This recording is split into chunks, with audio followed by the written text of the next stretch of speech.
umugabo arakomeye shaho Captain avayo arakwepa barereka kana ukwebye bwa mbere muze dukomeze mega byiza kana karanezerwa kick agisimbuka ono bwa kabiri mukwebye muze Bradley mushira ku ruhande musaza arakomeye. What were you saying? Harya avuga ngo iki? Not a people person. Navuze ko utari umuntu w'abantu. In the fight, the last hit. Ati mu mirwano yose ingumi ya nyuma. The only hit that matter. Niyo ngumi ifite agaciro. Alright, that's it. Ariko nakoze mwana urangomye.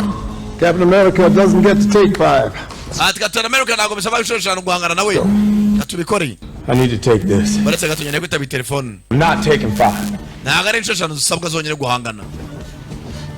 Oh, you still got the... No, I don't... Tekino yishaje kuri telefone ariko.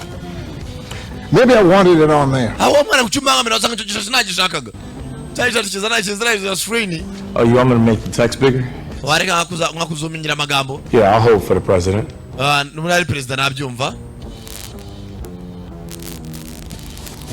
Sasa umugabo yanga kumva ijambo president kubera ko bamufunze imyaka 30 bamukorera ubushakashatsi muri Hydra. Aza hakuno. Abo bose bitwa Falcon na Winter Soldier barabizi umugabo yafunzwe imyaka 30 bamukorera ubushakashatsi muri Hydra. It just doesn't sit right with me. Ndumanya bidakwiye kwavugana na president turi kumwe mwana. Captain America answering to the president. Ntago mana ni ibintu bikwiye kwa Captain America arimo aravugana na president. President of the country who stole your life?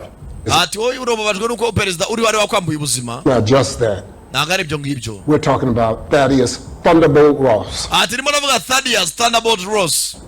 Son of a bitch earned that nickname too.